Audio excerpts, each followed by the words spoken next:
Dobrodošli v nov video tega YouTube kanala, ki je definitivno zdaj moj. Tako da danes se bomo pogovarjali na temo delnic v Sloveniji. Torej praktično vprašali ste, katere delnice lahko kupimo v Sloveniji, kako priti do njih in preprosto zato smo naredili ta video, da rečemo eno na to temo, pa odgovorimo še na kakšno vprašanje. Ok, pa kar začnimo, kaj so v bistvu prednosti slovenskih delnic proti, ne vem, ameriškim? Ok, mislim, glavna prednost tega, da ti kupiš slovensko delnico, slovenske delnice izplačujejo dividende. Slovenska podjetja, ki kontirajo na borzi, izplačujejo dividende. In tukaj je davek je veliko nižji. Torej, kot če ti kupiš ameriško delnico, ko se izplača dividenda, se plača davek v Ameriki in se plača davek v Sloveniji. Zdaj, lahko se, ni nujno, da si dvakrat obdavčen tako po stopnji, lahko gre, da se davek sestavi, ampak ti moraš to v vsakem primeru prijaviti.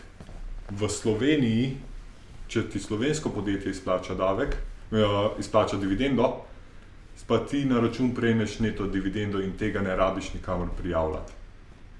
Praktično tisti, ki se jim res ne da s tem stvarmi ubadati, ko hočejo sam kasirati dividende, je to najboljša možnost. Mi imamo predvsem, ko rečem, blue chip, imamo pač te malo bolj fiksna podjetja in tudi naša borza, to zdaj malo tako rečem, ampak ni tako močno volatilna kot ameriška. Jasno, imamo tudi veliko nižjo izbiro, ampak ene izmed večjih podjetij, ki jih imamo na borzi, so Krka, Petrol, Zavarovalnica Triglav, Zavarovalnica Sava, Telekom Slovenije, Cinkarna Celje, kaj še imamo, NLB, Salus, pa še ene par, torej v glavnem, zdaj sem že skoraj celo borzo naštel, toliko majhno imamo. Pol imamo itak še obveznice na borzi, ETF-e. Se pravi, v bistvu, če malo povzamem pol te slovenske delnice, zelo so stabilne, ni toliko pač volumna, v bistvu, se pravi, volumen je ful nižji in se ful manj premika cena, dosti bolj stabilne. In pa se mi zdi, da pri slovenskih delnicah večina ljudi jih kupuje v bistvu zaradi dividend. Niso to neki growth stocki, ki bi pač zrastli v ceni 20% na leto, ampak pač večina od teh večjih podjetij v Sloveniji, ki so na borzi, plačuje dosti take dobre dividende v bistvu in jih zato kupuje večina ljudi, kar je tudi pač dosti manj v bistvu tvegano, ne, če so stabilne delnice, ko se ne premikajo veliko, pa vam plačujejo dobro dividendo, bi jaz v bistvu to rekel, da je glavni argument, zakaj bi tako v bistvu izbral slovenske delnice, ne.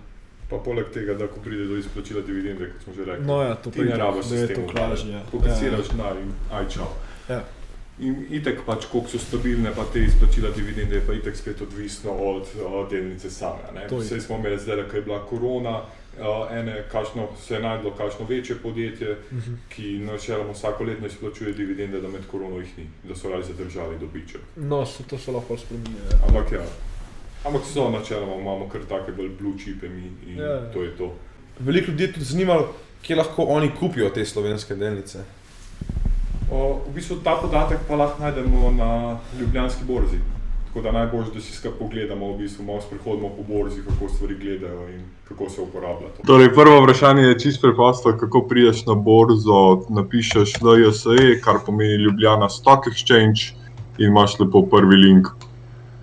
In tukaj je naša borza. Torej, prvo vprašanje, ki smo ga imeli, torej, kako sploh trgovati na Ljubljanski borzi, lahko gremo tukaj pod trgovanje, seznam borznih članov in evo ga, tule je seznam vseh borznih članov, torej preko katerih lahko nekdo kupi vrednostne papirje na Ljubljanski borzi. Ok, tole so torej člani, zdaj pa v bistvu, kaj so glavni podatki, ki nas zanimajo na borzi, je jasno tečajnica, torej katera podjetja kontirajo na borzi oziroma katera podjetja se prodajajo na borzi, so razdeljena različno, torej tole imamo vsa podjetja oziroma njihove delnice, tukaj imamo obveznice podjetij in državne, KLRS so torej država, tule imamo za razne zakladne menice, komercialne zapise pa tudi razne ETF-e.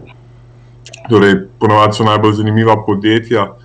Če gremo pogledat, ne vem, eno podjetje, naprimer Krka, imamo tule pokazano, kako se je torej gibal tečaj enega obdobja, torej če pogledamo, ne vem, 5 let, lahko vidimo točno te padce, ki je bila, to je padec bil, ki je bila korona, pa ki se je začela vojna v Ukrajini. Zdaj, ko gledamo podjetja, nas ponavadi najbolj zanima letno poročilo, kako pride do letnega poročila, gremo tule pod objave.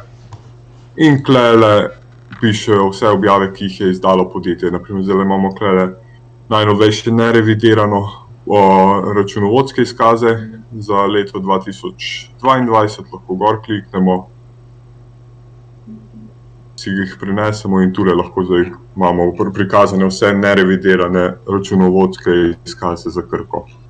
Praktično tako lahko na podlagi teh izkazov in letnih poročil upraviš razne analize podjetja, računaš, da lahko pol tudi vidiš, ali je podjetje nekaj, kamor bi ti rad investiral svoj denar, oziroma ali bi rad bil imetnik tega podjetja. Torej, to so take stvari, ki jih mora firma povedati javnosti oziroma delničarjem, in zato morajo biti vse te stvari tukaj na enem mestu. No, pa tole si lahko še pogledamo čisto, naprimer, te podatke o vrednostnem papirju, ne, torej tule piše, da dajo navadne delnice, izdane 97, evo tule piše podatki o dividendi, zadnji, ki je bila, kakšno dejavnost ukvarjajo se, mislim, te stvari so ponavadi bolj za bolj, ko raziskuješ tole delnico oziroma na njihovi spletni strani, lahko te stvari malo lažje najdeš, ampak so tudi tule vse razni podatki, tule imaš razne parametre, mehanizme, v katerih indeksih so, to je pa praktično to je bolj. Tečajnica, koliko poslov je bilo, ne, tule v zadnji piše, torej koliko veliko se je trgovala ob točno določeni uri. Lahko pogledamo še za obveznice, naprimer. Evo, ne vem, najdemo eno državno obveznico. Nam pol tule lepo pišejo podatki o tej obveznici.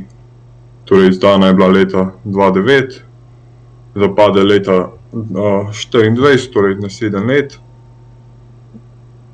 Ima 4,6% obrestno mero. Originalna je bila izdana za 1000 evrov.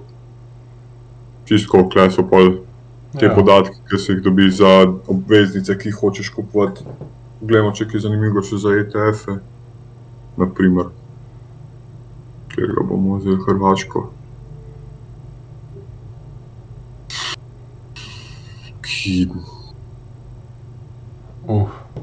Pile. Zelo aktiven ETF. To sploh kaj valijo. Ne, se vidiš tole, promet 0. Dajmo enega porička, kaj ta je žalosten. Da vidimo slovenski ETF, isto je to. Ok, ta se malo bolj volume 0, 0, 0, 0 in vsake toliko časa pride kaj ven. Tako da ja, folk, kupujte slovenske ETF-e, tule nekdo hoče nekaj narediti, ker naenkrat ful kupu. To je zih en politik, nekaj ve, neki insider trading. 250 jurjev. Ja. To nekdo nekaj ve, kar mi ne. Ja. Evo ga, 2-3-0. Borza Ljubljanska, v bistvu imajo ful fajn stvari. Kot tudi tule, sploh tole, ker oni sami izvajajo razne izobraževanja o osebnih financah. Praktično oni ful veliko delajo stvari na temo finančne pismenosti pa to, ampak ne vem, iz nekega razloga, če jaz ne bi se klele po borzi sprehajal za te stvari, sploh vedno ne bi. Tako da ne vem, koliko oni to dobro promovirajo pa te stvari. Evo, tukaj imaš razna pogosto zastavljena vprašanja, tako da pač praktično oni ful delajo glede teh stvari, ampak preprosto. A veš, tukaj so celo svojo namizno igro so naredili, kjer te uči pač praktično, kako trgovati v borzi. Basically tako, kot je naredil tale Kiyosaki Rich Dad Poor Dad.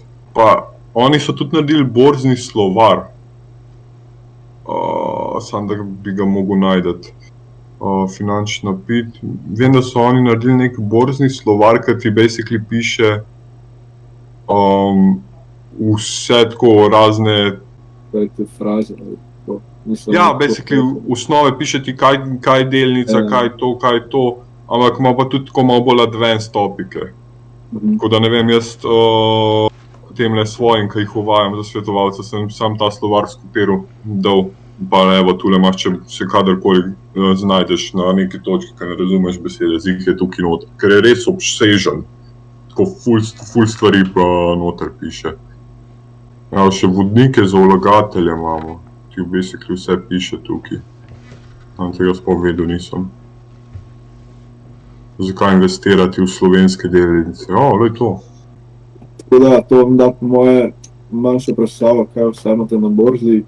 Bo pa spodaj še link, da lahko tudi sami v bistvu se malo pogledate, pa se tudi kaj naučite tam, lahko še vse ostale stvari pogledate, ker res nismo vsega povedali. Ampak ja, v bistvu bo to za ta video, no. Če imate še video, kaj se povedati. Mislim, ja, hvala Tine, da si prišel, da si nam pomagal, malo razložil. Ja, to je pa po moje to, no. Evo, z veseljem, jasno pač, greš, najlažje si je sam pogledati, kot pa takole se videi naredijo, tako da pač greste si pogledati in to je to.